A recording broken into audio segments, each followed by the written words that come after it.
Ela estava parada no asfalto molhado pela chuva, a caixa de papelão frágil em suas mãos se dissolvendo, carregando os últimos pedaços da sua vida. O divórcio era oficial. Seu marido de 10 anos, Medet, havia ficado com a casa, as economias e sua dignidade, deixando-a apenas com uma risada amarga e as palavras: "Você estará na rua em uma semana." Enquanto a chuva fria de Seattle a encharcava até os ossos, ela acreditou nele. Seu carro não ligava. Ela estava verdadeiramente e completamente destruída. Então, um Bentley Arnage preto, silencioso e incrivelmente escuro, deslizou até o meio-fio. A janela traseira baixou, e um rosto que ela não via há 15 anos olhou para fora. Ele abriu a porta do carro e, com uma voz que continha o mundo inteiro, disse: "Bem-vinda de volta para casa." A batida do martelo foi um baque final e surdo no ar estéril da sala de audiências 3B. Era o som de uma porta se fechando, o som de um fim. Bella Sterling.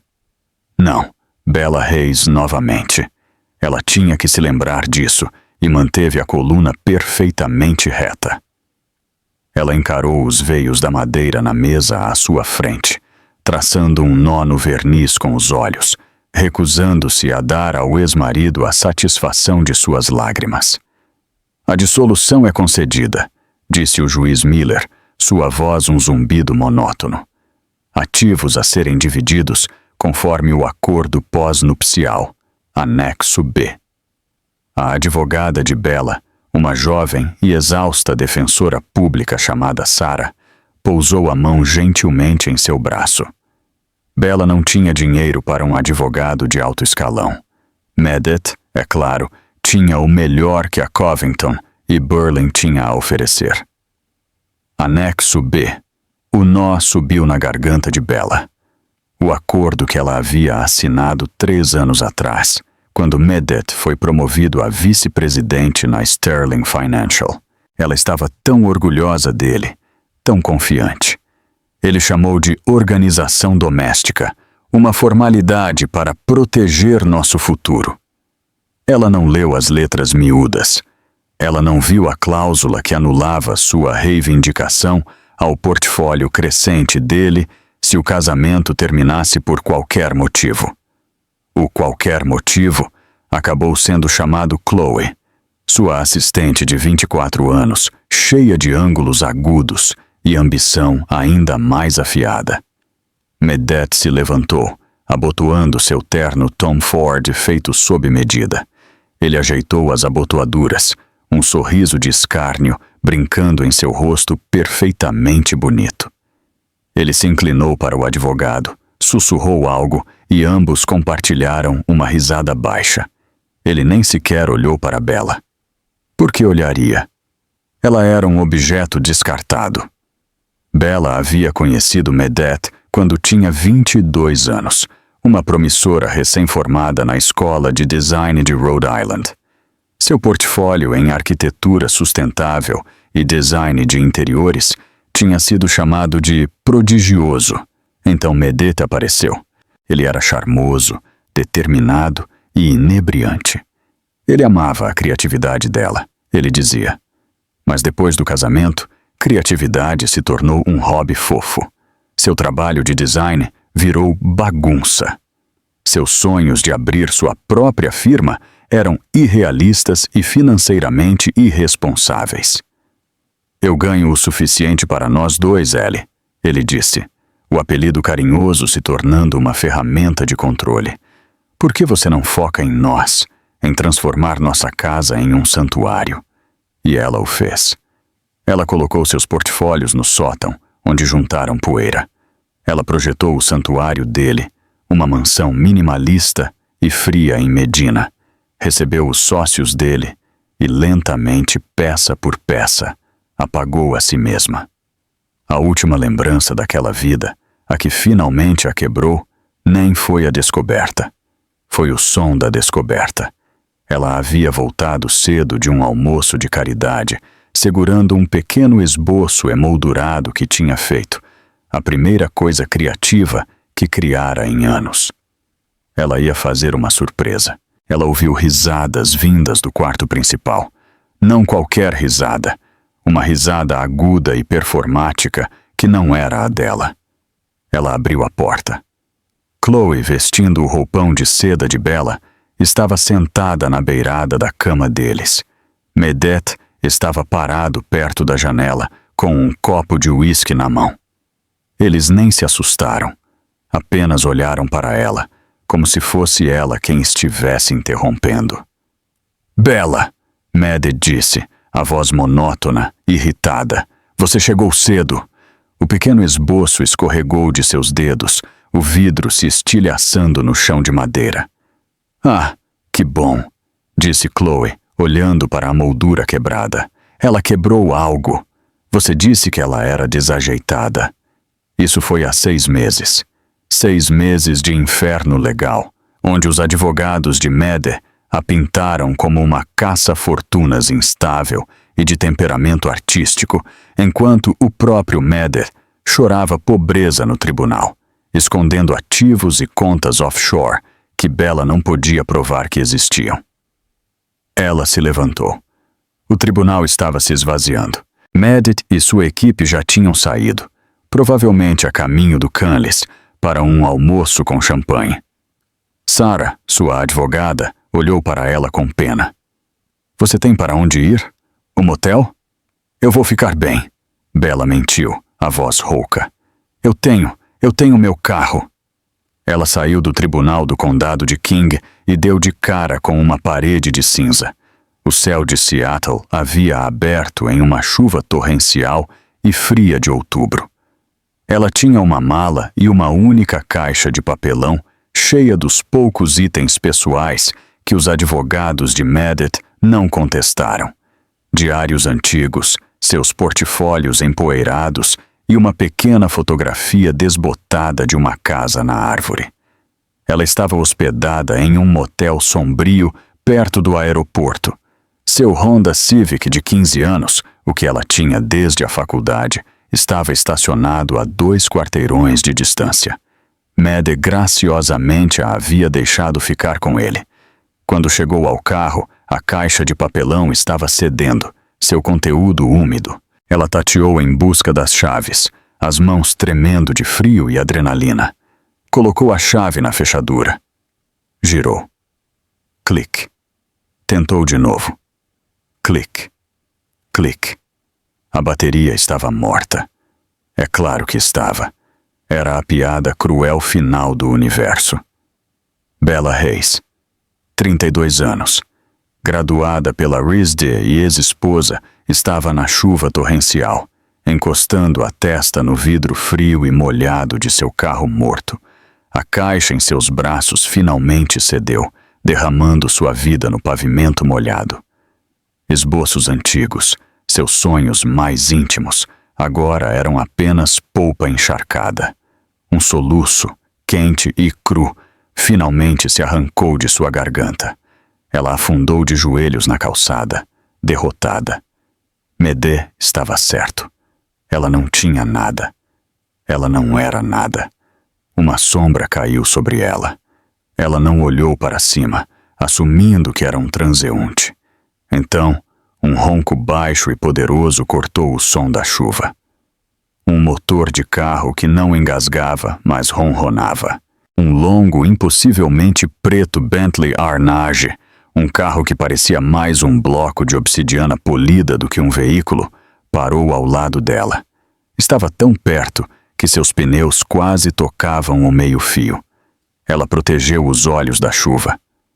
A janela traseira, tingida de um preto impenetrável, deslizou para baixo com um silêncio perfeito e caro. Lá dentro, um homem estava olhando para ela. Ele não estava sorrindo. Seu rosto era todo ângulos agudos e olhos escuros e intensos. Parecia ter sido esculpido em mármore. Ele vestia um terno que provavelmente custava mais do que o carro dela, mesmo quando era novo. Por um segundo, ela pensou que ele fosse um dos associados de Medette. vindo para se gabar. Mas então seus olhos, que a estavam examinando com um olhar de doloroso reconhecimento, encontraram os dela. Bella? Ele perguntou. A voz. Não era a voz do homem. Era a voz do menino. Uma voz que ela não ouvia há 15 anos, agora envolta em aço e poder. Ellie. Ela só conseguia encarar, a chuva e as lágrimas se misturando em seu rosto. Justin Thorne. Seu vizinho de infância. Seu melhor amigo. O menino que a ajudou a construir aquela casa na árvore. O menino que havia desaparecido da noite para o dia, quando ambos tinham 17 anos. Ele não disse mais nada. A porta do motorista se abriu e os seguranças saíram, abrindo um enorme guarda-chuva preto. Mas Justin já estava em movimento. Ele abriu a própria porta e saiu na enchente, seus sapatos de couro polido afundando em uma poça. Ele contornou o carro, os olhos nunca deixando o rosto dela. Ele se agachou na frente dela, a chuva colando seu cabelo escuro na testa. Ele olhou para a caixa arruinada, os esboços encharcados, e depois de volta para ela. Sua expressão era ilegível, uma tempestade de emoções. Ele simplesmente estendeu a mão. Estamos indo embora. Meu carro! Ela gaguejou, gesticulando inutilmente. Esqueça o carro! Ele disse. Seu segurança já estava pegando a mala dela. O próprio Justin começou a recolher os esboços encharcados, manuseando-os com uma estranha reverência, como se fossem artefatos inestimáveis. Justin, eu não posso, ela sussurrou. Você não entende. Eu não tenho nada. Você me tem, ele disse, como se fosse o fato mais simples do mundo. Ele se levantou e, gentilmente, com firmeza, a puxou para cima. Ele a guiou até a porta traseira aberta do Bentley. O interior cheirava a couro rico e algo limpo e caro. Ela hesitou na soleira. Uma mulher em um vestido de $50 da Target, pingando água da chuva no tapete de lã de cordeiro de um carro de $500 mil. Justin pousou a mão na parte inferior das costas dela, um gesto protetor e imponente. Entre, Ellie, ele disse, a voz mais suave agora. Ele se inclinou e suas próximas palavras pareceram vir de um sonho, de uma vida que ela havia esquecido que tinha. Bem-vinda de volta para casa. A viagem foi silenciosa, mas era um silêncio denso com 1000 perguntas não feitas. Bella sentou-se no couro macio, tremendo, agudamente consciente da poça se formando a seus pés. O segurança, um homem enorme chamado Stone, sentou-se no banco do passageiro da frente, olhando para a frente. Justin sentou-se ao lado dela, sem tocá-la, mas sua presença era um calor tangível. Ele havia tirado o paletó e o enrolado em seus ombros. Era pesado, forrado com seda e cheirava a ele, aquele cheiro limpo e caro que ela não conseguia identificar, misturado com o leve cheiro metálico de chuva. Ele tinha os esboços arruinados dela em seu colo. Ele estava olhando para um desenho de uma casa cantilever emergindo de um penhasco. Você nunca parou, ele murmurou mais para si mesmo do que para ela. Justin, para onde estamos indo? Ela finalmente conseguiu perguntar. Sua voz era um sussurro fraco. O que você está... Como você?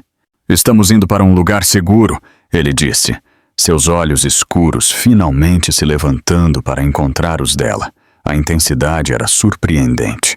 Este não era o garoto magricela e risonho que compartilhava refrigerantes de cereja com ela. Este era um homem que comandava. Como eu te encontrei? Eu estava te procurando, Ellie, por um longo tempo. Me procurando por quê? Por quê? Ele disse, e um brilho do velho Justin, o vulnerável, passou por seus olhos. Nós nunca terminamos nossa conversa. Ela não tinha ideia do que isso significava. A última conversa deles tinha sido 15 anos atrás, uma discussão sussurrada e apressada perto da cerca que dividia as casas. Ele estava chateado, distante. Ele disse que a família dele estava tendo alguns problemas. Na manhã seguinte, a casa dele estava vazia. O banco havia confiscado. Sem bilhete, sem adeus. O Bentley deslizou pelas ruas do centro de Seattle e não parou. Ele se dirigiu ao edifício mais exclusivo e novo no horizonte, um pináculo de vidro cintilante que perfurava as nuvens. Era chamado de Ethelgard, um nome que pingava dinheiro antigo e tecnologia nova. O carro não parou no meio-fio. Ele desceu para uma garagem subterrânea privada e silenciosa. A garagem estava vazia, exceto por 2 outros carros que pareciam tão caros quanto o Bentley.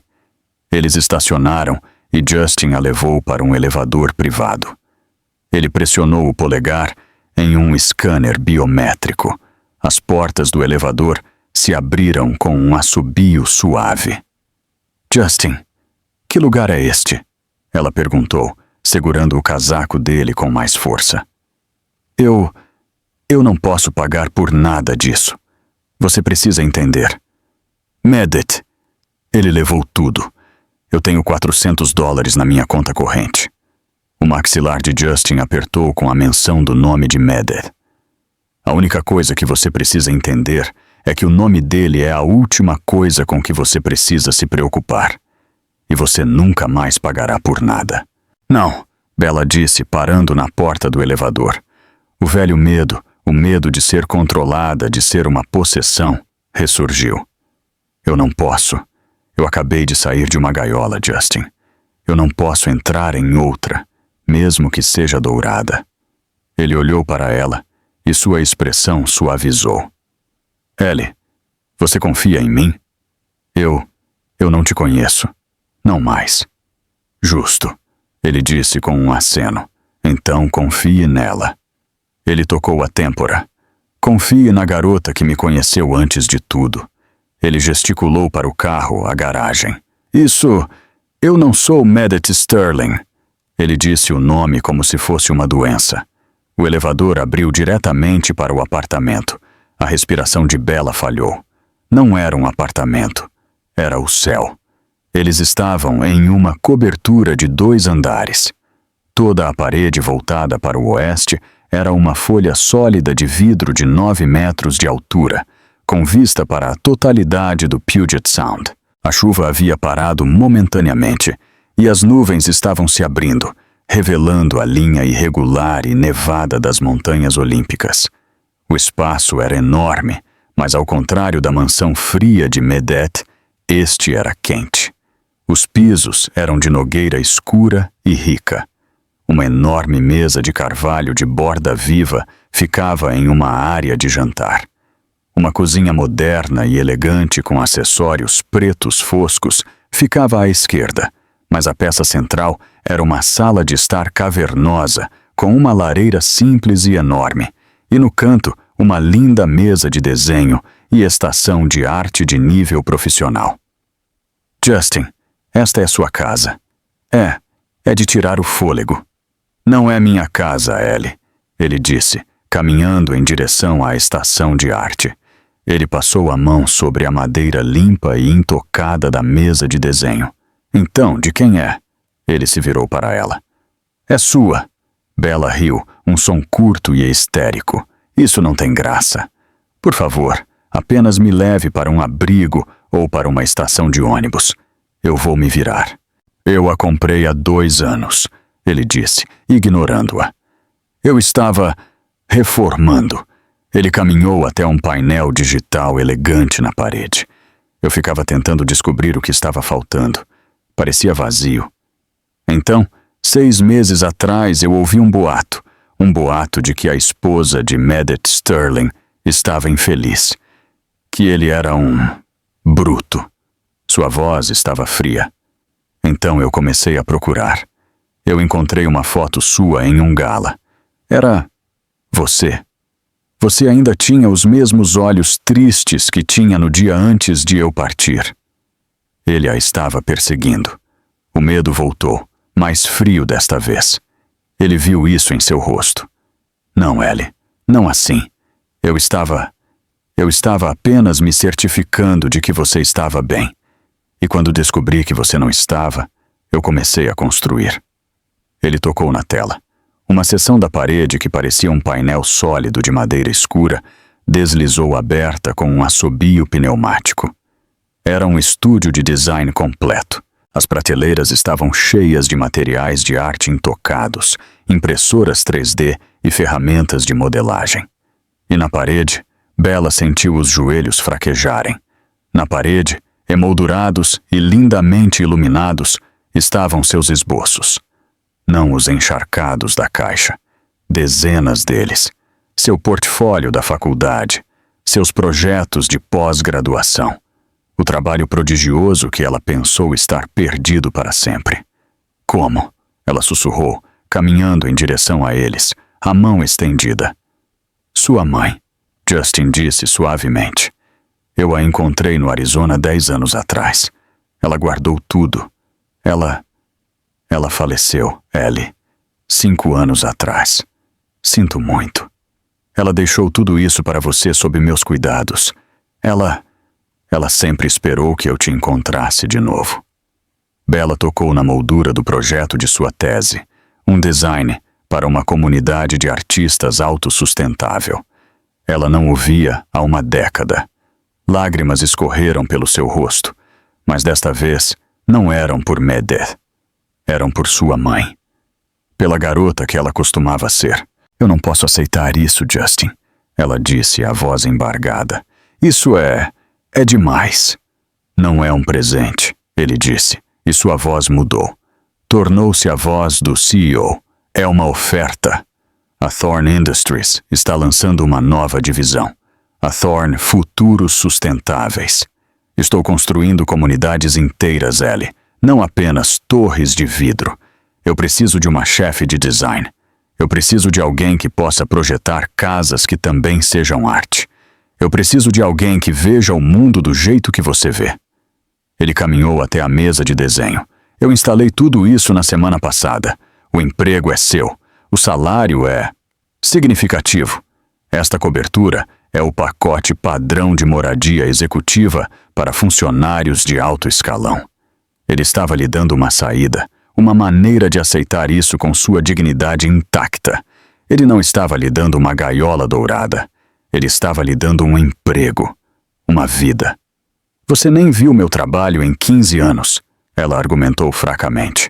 E se eu não for mais boa? Justin pegou o esboço arruinado e encharcado que havia resgatado da rua, aquele da casa no penhasco. Ele o alisou na mesa. Você desenhou isso hoje, ele disse, no meio da sua vida desmoronando. Você está melhor do que estava. Ele não te quebrou, Ellie. Ele apenas te pausou. Ela olhou para ele, este homem que era um estranho, e, no entanto, a conhecia melhor do que ninguém. Ela olhou para o estúdio, para a vista, para a vida que ele estava estendendo para ela. Onde? Onde você mora? Ela perguntou. Justin sorriu, um sorriso verdadeiro e caloroso que finalmente alcançou seus olhos. Era o sorriso do menino na casa na árvore. Ele apontou para o teto. Eu comprei a cobertura acima desta. Imaginei que você poderia precisar de um vizinho. E, ele acrescentou, tocando o esboço arruinado. Eu quero conversar sobre esta casa no penhasco. Eu tenho o local perfeito para ela. Bella olhou para o seu trabalho, realmente o vendo pela primeira vez. Ela respirou fundo, a primeira vez que não doeu. Ok, ela disse. Quando eu começo? O primeiro mês foi um borrão de ajustes exaltantes e aterrorizantes. Bella mergulhou no trabalho na Thorn Industries com uma ferocidade que surpreendeu até a si mesma. A pausa de que Justin havia falado não era uma pausa, era uma represa. E agora havia rompido.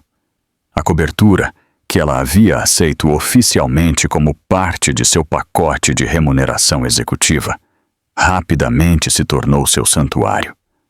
Ela passava os dias na sede da Thorn Industries, no centro de Seattle, uma maravilha de paredes vivas e madeira recuperada pela qual ela se apaixonou instantaneamente. Suas noites eram passadas em seu próprio estúdio, esboçando, projetando e devolvendo a vida à mulher que ela havia aprisionado. Justin cumpriu sua palavra. Ele era, antes de tudo, seu chefe. Ele era exigente, brilhante e tinha padrões incrivelmente altos. Ele a tratava com um profundo respeito profissional que era mais inebriante do que qualquer lisonja superficial que Medette jamais lhe dera. Ele desafiava suas ideias, a pressionava a ser mais ousada e celebrava suas vitórias. Seu primeiro projeto foi o redesenho de um parque comercial em declínio em Portland, Oregon. Ela descartou o plano inteiro e propôs uma vila urbana de uso misto centrada em uma enorme estufa pública e sistema de recuperação de água. Era ambicioso, era caro, e Justin o aprovou em uma única reunião. Mas sob o CEO, o menino da casa na árvore estava sempre lá. Ele sabia, sem perguntar, que ela odiava café, mas amava chá preto com mel. Uma caneca dele estaria em sua mesa todas as manhãs. Ele aprendeu que o estresse de sua vida anterior a fazia esquecer de comer. Então ele, acidentalmente, pedia comida demais para reuniões de almoço, sempre os favoritos dela. E eles conversaram. Não sobre Medette. Esse nome era um vazio que ambos concordaram silenciosamente em não entrar. Eles falaram sobre o passado. Uma noite, eles estavam trabalhando até tarde no estúdio da cobertura dela, finalizando as plantas do projeto de Portland. "Por que você foi embora?" Bella perguntou de repente, seu lápis pairando sobre um esboço. Justin, que estava encostado na mesa de desenho, ficou muito imóvel. "Eu te disse, meu pai. Você disse que era problema. Você não disse que ele estava desviando dinheiro de seus sócios."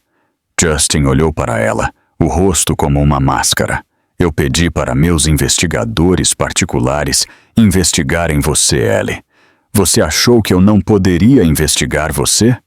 Ela puxou uma notícia em seu tablet. "Robert Thorne, incorporador desgraçado, evita a prisão em acordo judicial. Família se muda." Estava datado de 15 anos atrás. "Nós perdemos tudo", disse Justin, a voz baixa, virando-se para olhar as luzes da cidade. "A casa, os carros, meu fundo universitário. Saímos no meio da noite. Mudamos para um apartamento de um quarto em Reno. Meu pai. Ele não aguentou a vergonha. Ele começou a beber. Ele morreu 3 anos depois. Justin." "Sinto muito. Por que você não me ligou? Escreveu algo?" "E dizer o quê?" Ele rebateu, um lampejo de raiva, não contra ela, mas contra o passado, endurecendo sua voz. "Dizer, oi, Ellie, meu pai é um ladrão e eu sou um ajudante de garçom em um cassino. Dizer, eu não consigo parar de pensar em você, mas eu não tenho absolutamente nada a te oferecer além da vergonha da minha família." Ele respirou fundo, acalmando-se. "Eu te observei de longe nas redes sociais antes de você deletá-las. Eu vi você se formar. Eu vi você conseguir seu primeiro estágio. E então, eu vi você ficar noiva de Medette Sterling." Ele olhou para ela, os olhos cheios de uma dor de 15 anos. Ele era tudo o que eu não era. Rico, estabelecido, de uma boa família. Eu pensei que ele te faria feliz. Então eu fiquei longe. Ele era um monstro, Bella sussurrou. "Eu sei disso agora", Justin disse, a voz áspera. "Eu comecei a construir. Fui para a escola noturna, fiz faculdade de ciência da computação, escrevi um pedaço de código para software de logística. Vendeu. Eu usei esse dinheiro para comprar um prédio, depois outro. Então construí a Thorne Industries do zero. Tudo com um objetivo." "Que objetivo?" "Ser o tipo de homem que pudesse pelo menos ficar na mesma sala que você." Ele deu uma risada curta e amarga. Na época em que eu voltei para Seattle, você ainda era casada. Então eu esperei. Eu disse a mim mesmo, se ele alguma vez te machucasse, eu estaria pronto.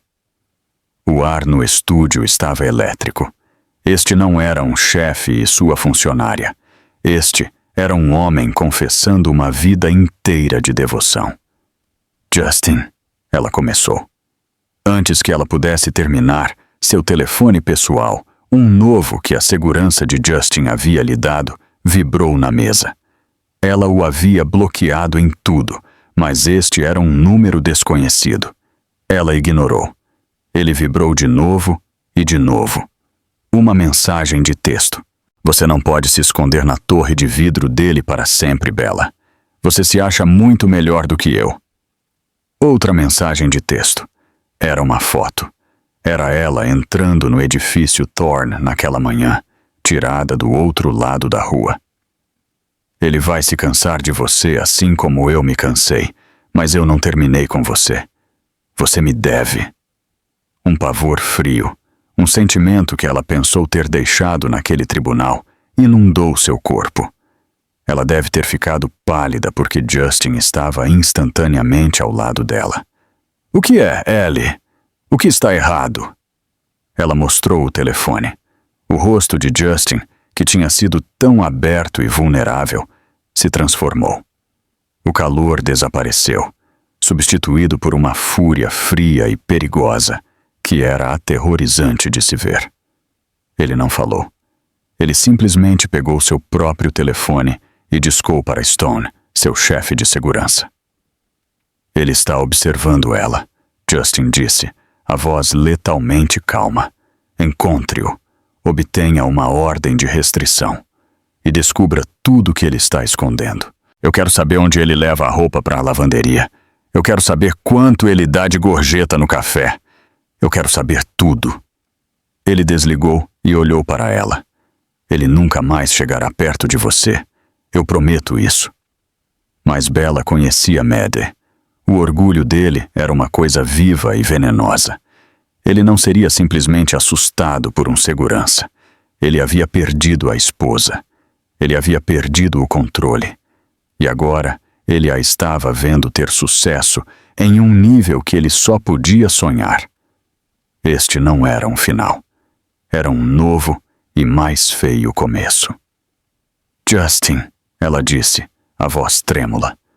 Você não sabe do que ele é capaz. Não, Ellie. Justin respondeu, a mão repousando em seu ombro, um peso sólido e ancorador. Ele não sabe do que eu sou capaz. 3 meses depois, Bella estava na capa da Forbes, não como a namorada de um bilionário, mas como a visão do amanhã. O projeto da Vila Urbana de Portland havia iniciado a construção e estava sendo aclamado pelos críticos como uma obra-prima do design sustentável. Bella Hayes era a nova estrela do mundo da arquitetura. Ela estava dando entrevistas, palestrando na Universidade de Washington e pela primeira vez na vida estava verdadeiramente feliz.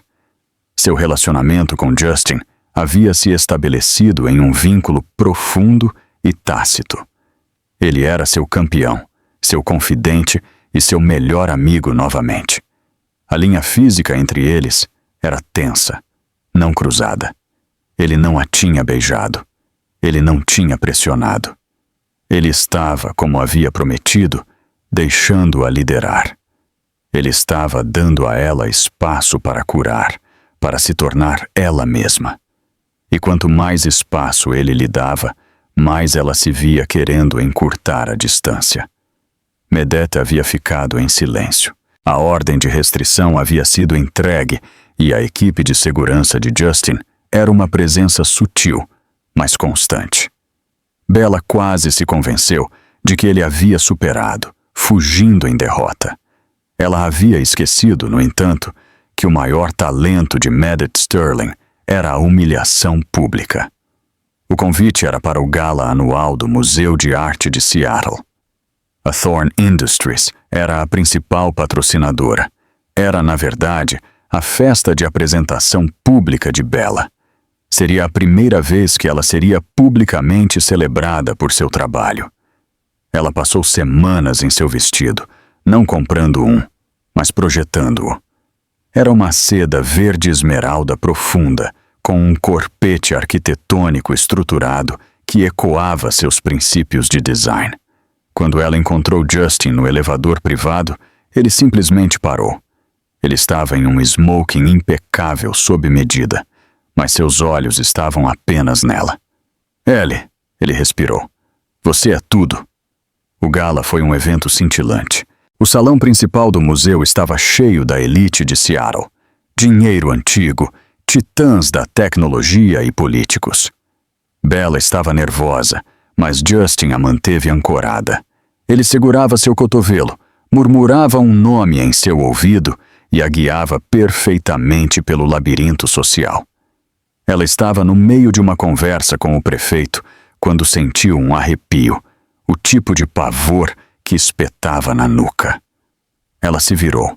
Parado perto da entrada, com uma taça de champanhe na mão, estava Medette. Ele não estava sozinho. Em seu braço, coberta de diamantes e um vestido vermelho apertado, estava Chloe.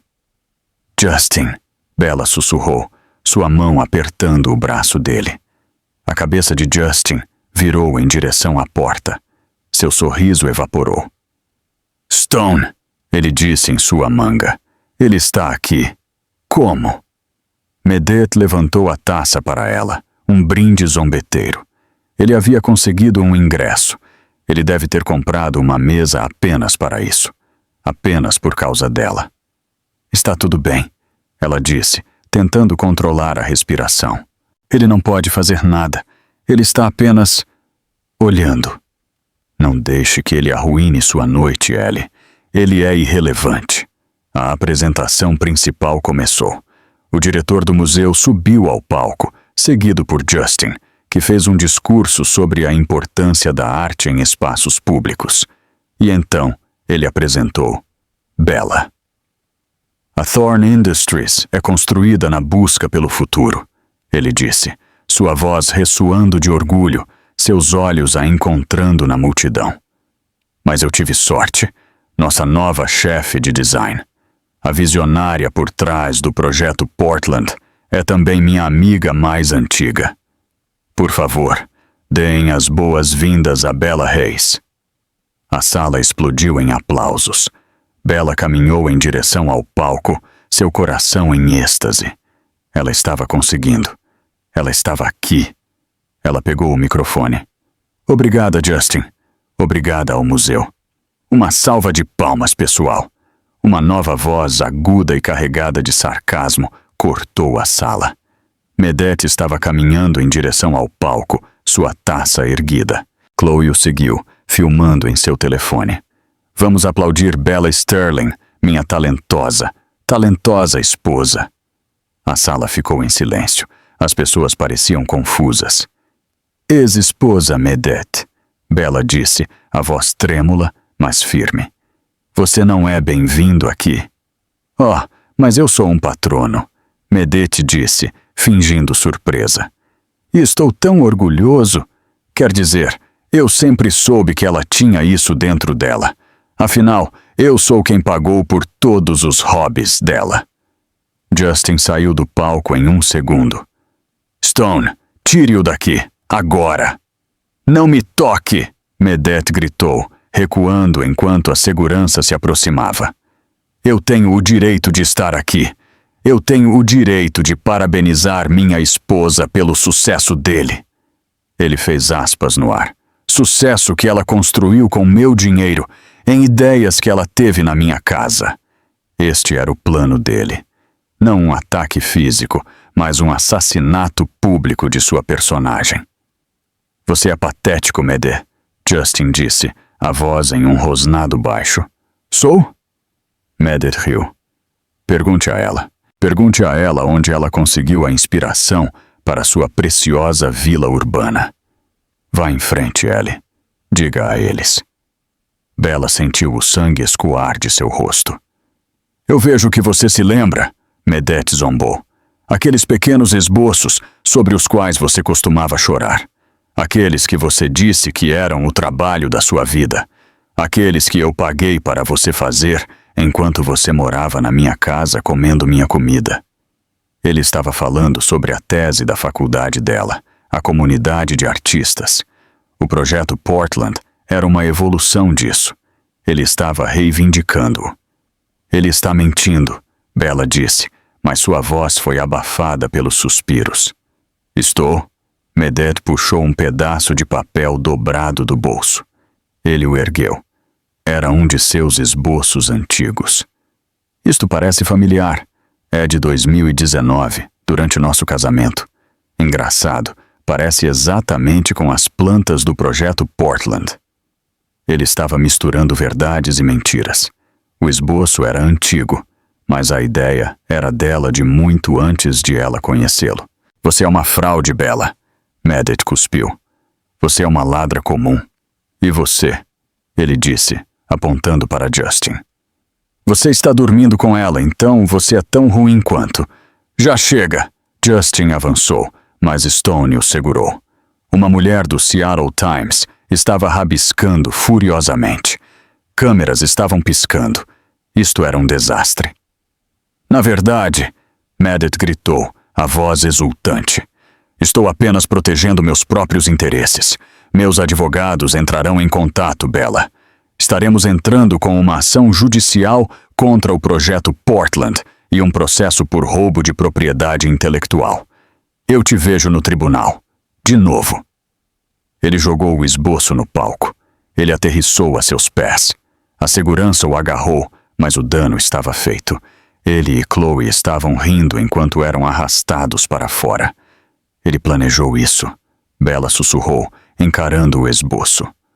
A noite dela, seu triunfo. Ele havia envenenado tudo.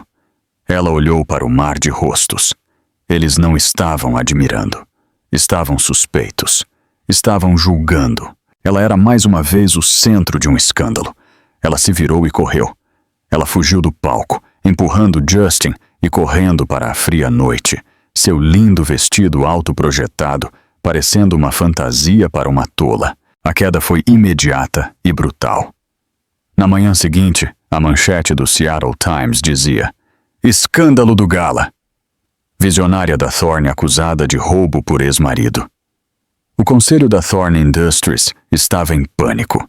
O projeto Portland foi paralisado aguardando a liminar. Bella, escondida em sua cobertura, recusou-se a ver qualquer pessoa. Ela desligou o telefone. Ela se sentou em seu lindo estúdio, olhando para as paredes que agora pareciam uma prisão. Ele tinha conseguido. Medete havia encontrado uma maneira de pegar o trabalho dela, seu último pedaço de si mesma, e contaminá-lo. Ela estava esboçando ociosamente, sua mente dormente, quando seu elevador privado tocou. Ela não havia chamado ninguém. As portas se abriram e Justin entrou. Ele não estava de terno, estava de jeans e uma camiseta escura, e parecia que não havia dormido. Ele tem acesso ao seu elevador privado, ela afirmou, a voz morta. Ele tinha... Justin corrigiu, a voz tensa. Os códigos foram alterados. Toda a equipe de Stone foi reestruturada. Sinto muito, Ellie. Eu deixei isso acontecer. Eu subestimei a depravação dele. Não é sua culpa, ela sussurrou. Ele está certo. Justin parou. O quê? Ele está certo. O design de Portland é baseado na minha tese, meu trabalho da faculdade. Mas eu o refinei enquanto estava casada com ele. Eu esbocei em cadernos. Eu escrevi em diários. Ele deve tê-los encontrado. Ele deve tê-los guardado. Ellie, me escute. Ele atravessou a sala e se ajoelhou na frente dela, forçando-a a olhar para ele. Ele não está alegando que você os refinou. Ele está alegando que ele te deu as ideias. Ele está alegando que é propriedade intelectual dele. E eu não posso provar que não é. Ela chorou, as lágrimas finalmente vindo. É a minha palavra contra a dele. Ele tem meus cadernos daquela época. Ele dirá que colaboramos. Em quem eles vão acreditar? O vice-presidente financeiro bem-sucedido e estabelecido, ou a ex-esposa instável que foi resgatada por um bilionário? Eles vão acreditar em nós, Justin disse, a voz puro aço. Porque nós vamos destruí-lo. Nossa equipe jurídica já está entrando com uma contra-ação por difamação e entrando com um pedido para anular a liminar dele. Mas eles precisam de munição. Ele tem meus cadernos, Justin. Ele tem meus esboços. Sim, Justin disse, levantando-se. Ele tem seus esboços. Ele não tem os meus. Bella olhou para ele confusa. Os seus? Justin caminhou até uma estante na sala de estar, uma parte da cobertura que ela raramente entrava. Ele puxou um livro grosso encadernado em couro da prateleira. Ele voltou e o colocou em sua mesa de desenho. Sua mãe me deu estes também, ele disse suavemente. Ela guardou mais do que apenas seus portfólios da faculdade. Bella abriu o livro. Era um álbum de recortes.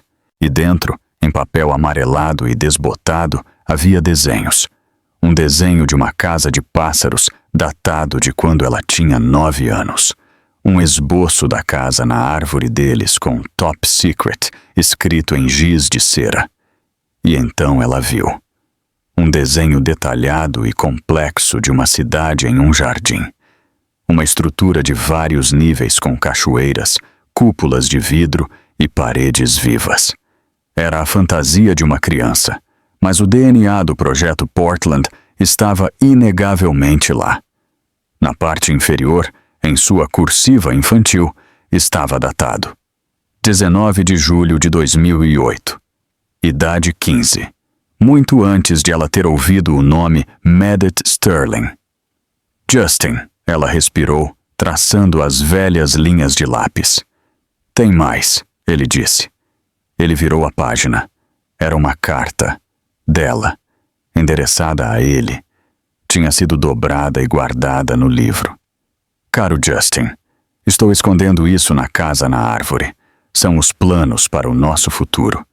Esta é a cidade que construiremos um dia, quando formos adultos. É o nosso projeto especial. Não mostre a ninguém. Com amor, Ellie. Minha mãe deve ter encontrado quando limparam a casa na árvore. Bella sussurrou, as mãos tremendo. Ele está alegando as ideias de 2019, Justin disse, a voz sombria. Isso prova que o conceito é seu de mais de uma década antes. Isso mata toda a reivindicação dele. Este é o projétil de prata. Bella sentiu uma onda de adrenalina, de esperança. Nós o pegamos. Nós pegamos uma parte dele, Justin disse. Isso prova que a ideia é sua, mas ele ainda pode argumentar que a execução era propriedade conjugal. Não basta apenas vencer Ellie. Eu quero acabar com ele. Ele começou a andar. Minha equipe jurídica é boa, mas Sterling é escorregadio. Ele escondeu seus ativos. Ele está limpo. Não, ele não está, Bella disse, pensando no passado. Ele era descuidado. Ele costumava se gabar de contabilidade criativa sobre seus firewalls. Ele tinha um segundo laptop, um pessoal. Ele o mantinha no cofre do escritório em casa. Ele dizia que era o cérebro real dele. Justin parou de andar. Um segundo laptop. Onde ele está agora? Estaria na casa, a casa de Medina, a que ele pegou no divórcio. Aquilo é uma fortaleza, Ellie. Não podemos simplesmente entrar. Eu posso, ela disse. Justin olhou para ela. Absolutamente não. É uma violação da ordem de restrição. Ele mandaria te prender. Ele não está lá, Bella disse, sua mente acelerada. Chloe, ela tem postado no Instagram. Ela está em Cabo no iate dele. Olhe. Ela abriu o perfil público de Chloe. Lá estava ela, taça de champanhe na mão, marcada em Cabo San Lucas. A postagem era de 1 hora atrás. Ele está com ela, Bella disse. A casa está vazia. Ainda é insano, Justin argumentou. É? Eu projetei aquela casa, Justin. Eu projetei o sistema de segurança. Ele nunca se preocupou em mudar os códigos mestres, porque nunca, jamais pensou que eu seria inteligente ou corajosa o suficiente para usá-los. Ela olhou nos olhos dele, a garota da casa na árvore e a chefe de design se fundindo em uma só. Ele tem meus cadernos. Eu vou pegá-los. E enquanto estou lá, ela disse com um sorriso frio, tocando os lábios. Eu vou pegar aquele laptop. Você não vai sozinha, Justin disse. Eu tenho que ir. Se você for visto, é um crime diferente. Eu sou apenas uma ex-esposa recuperando itens pessoais.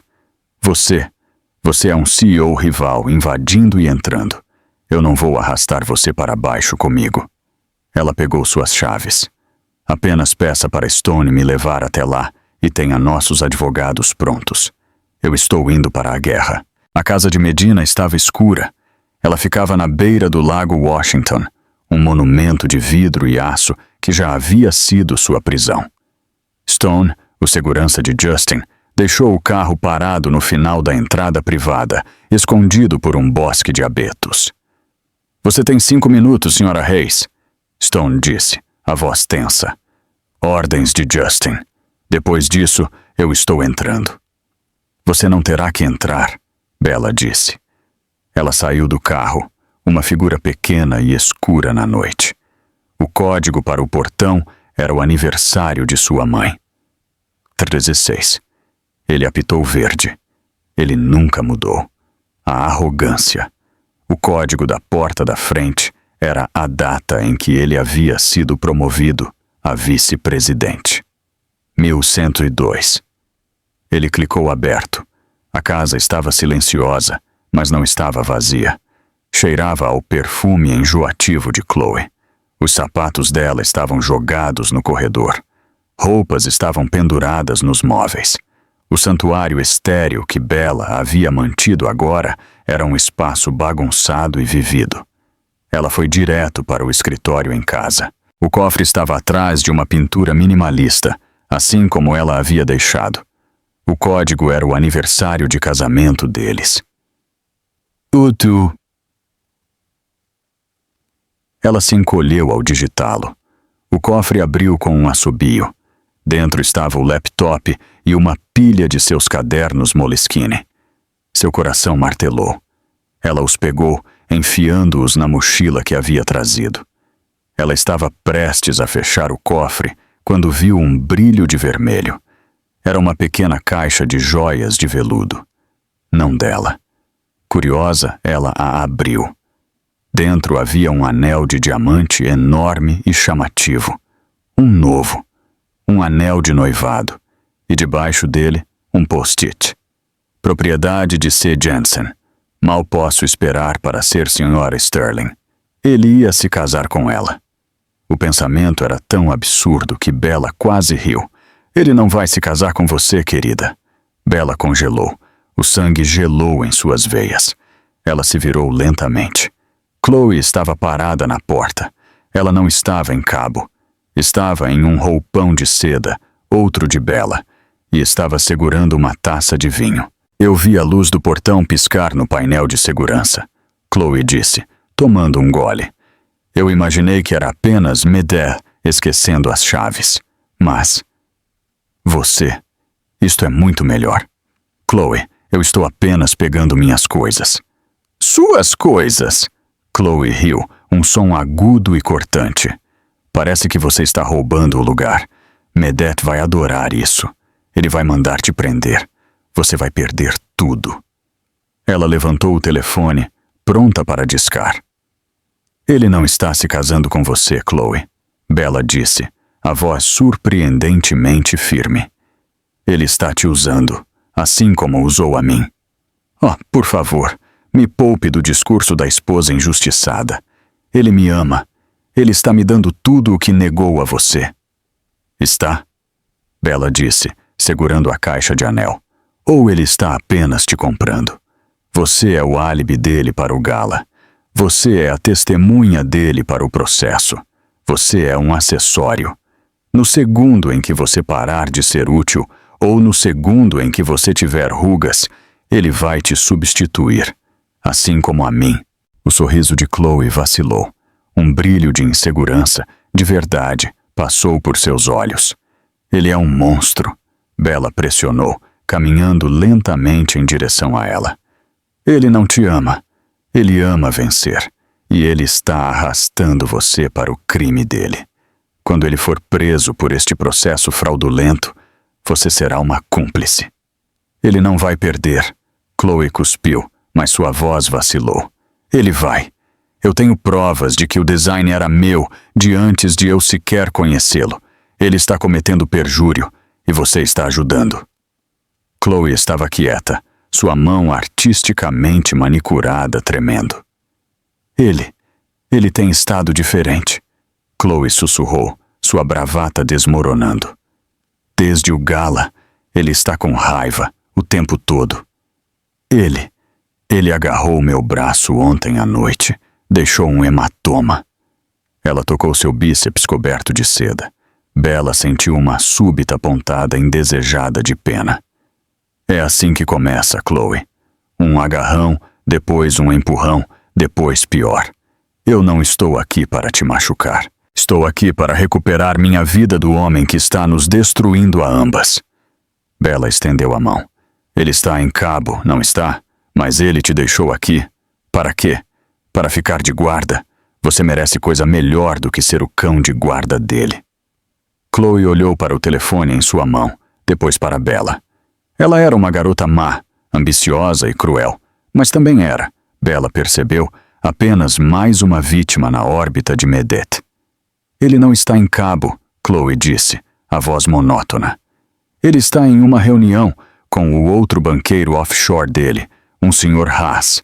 Ele está movendo dinheiro, muito dinheiro. Ele disse que se este processo não der certo, precisaremos de um pé de meia. Ele está fugindo. Bella percebeu. Ele está desviando dinheiro.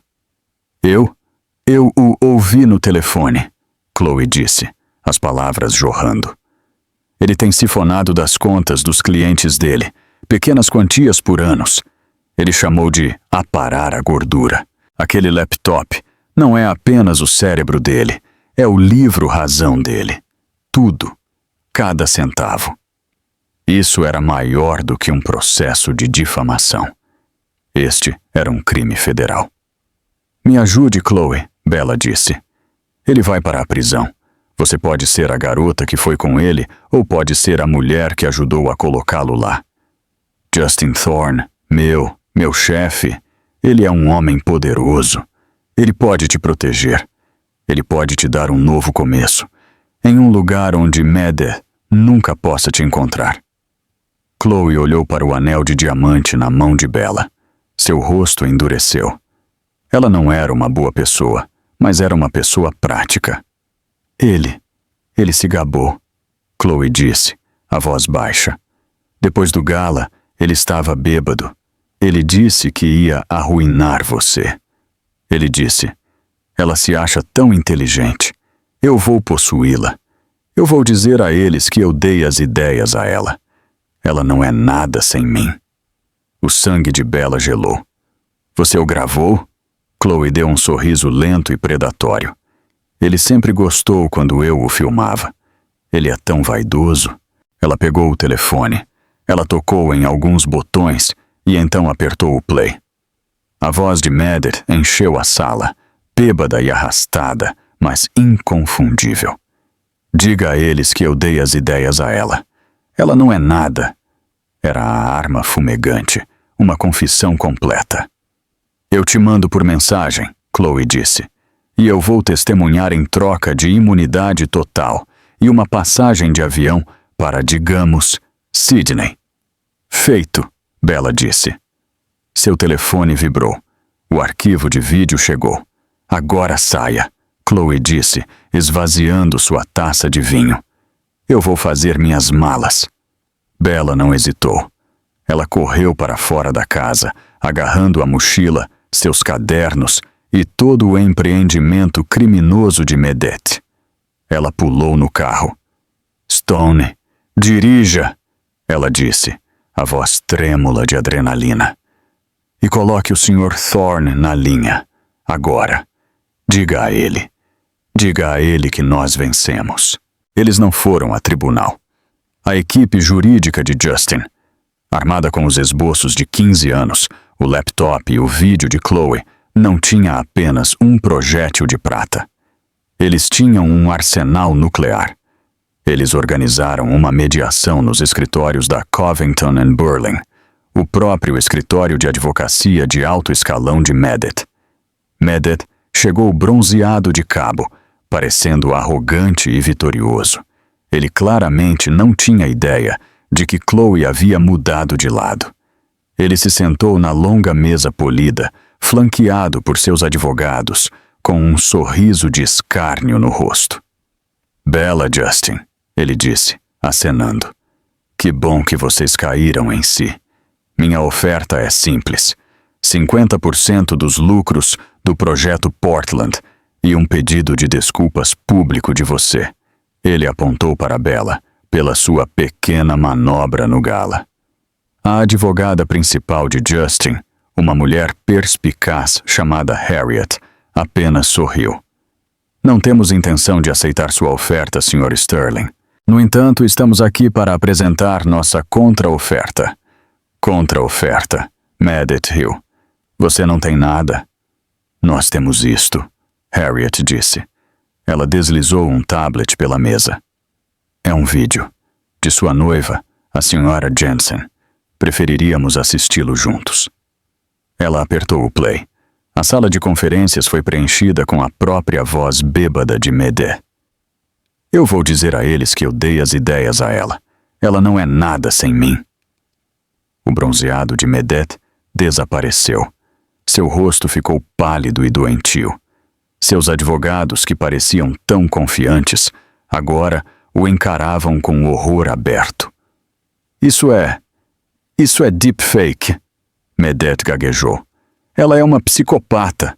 Você não pode..." "Nós também temos isto", Harriet continuou, colocando o álbum de recortes de infância de Bella na mesa, aberto no esboço da cidade em um jardim. Datado de 2008. Sua reivindicação de propriedade intelectual parece estar errada por cerca de 11 anos. "E finalmente", Harriet disse, "nós temos isto." Ela deslizou o segundo laptop pela mesa. "Que o senhor reportou como roubado de sua casa 2 noites atrás. Um anônimo bom cidadão o encontrou e o entregou a nós. Nós, por sua vez, passamos seu conteúdo para a CQC e o escritório do procurador do Zácio. Eles acharam seus livros razão, uma leitura fascinante."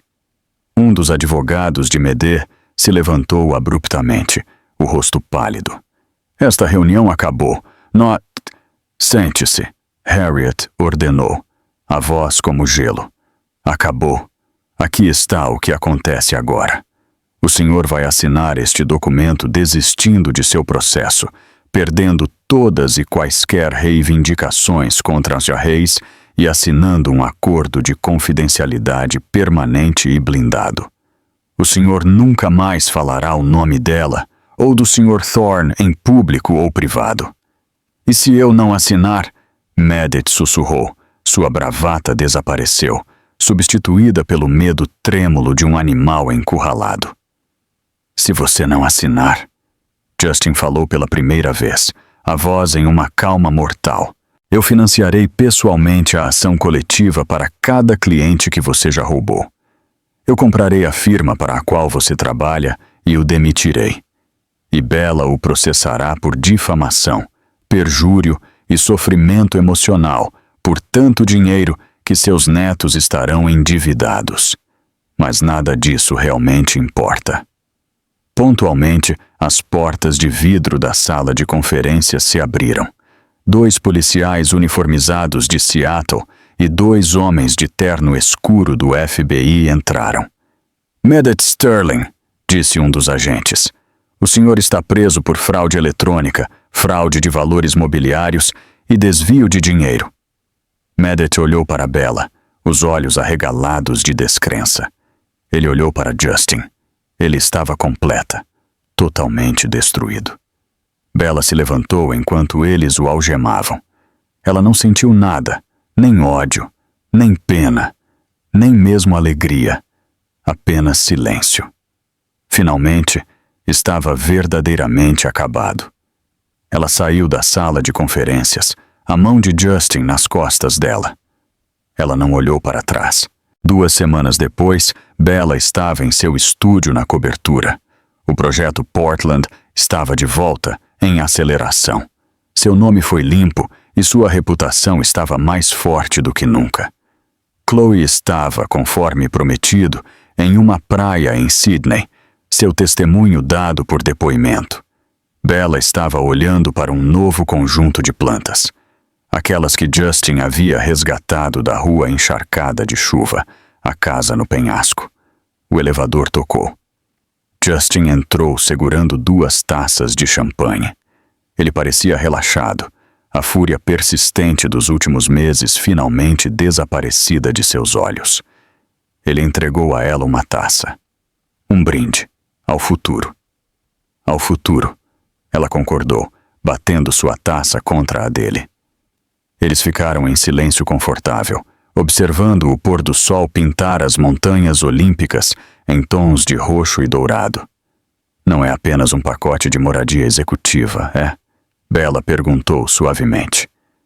Justin sorriu aquele velho e familiar sorriso da casa na árvore. Não, não é. Você chamou de lar, naquele dia, na chuva. Eu chamei, ele disse. Ele pousou sua taça e se virou para encará-la. Por 15 anos, lar não era um lugar para mim, Ellie. Era a memória de você. A memória daquela casa na árvore, daquela garota que sonhava em construir cidades e jardins. Eu construí tudo isso. Ele gesticulou para a cidade abaixo. Apenas para voltar a isso. Apenas para voltar para você. Ele gentilmente pegou a taça dela e a colocou de lado. Ele segurou o rosto dela, o polegar acariciando suas maçãs do rosto. É lar, Bella? Ele perguntou, a voz vulnerável. Ou é apenas outra gaiola dourada? Bella se inclinou em seu toque, fechando os olhos. Ela não sentiu medo, nenhuma obrigação, nenhum controle. Ela apenas se sentiu certa.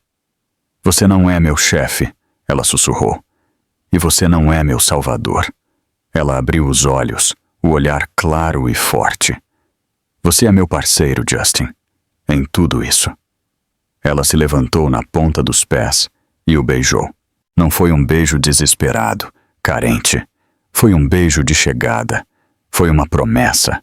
Foram 15 anos de espera, de dor, de construção, todos se derretendo em um único momento perfeito. Ele a beijou de volta, os braços envolvendo sua cintura, puxando-a para perto. Foi um beijo que selou o passado e abriu a porta para o futuro. Bem-vinda de volta para casa, Ellie. Ele murmurou contra os lábios dela. Bem-vindo de volta para casa, Justin, ela respondeu.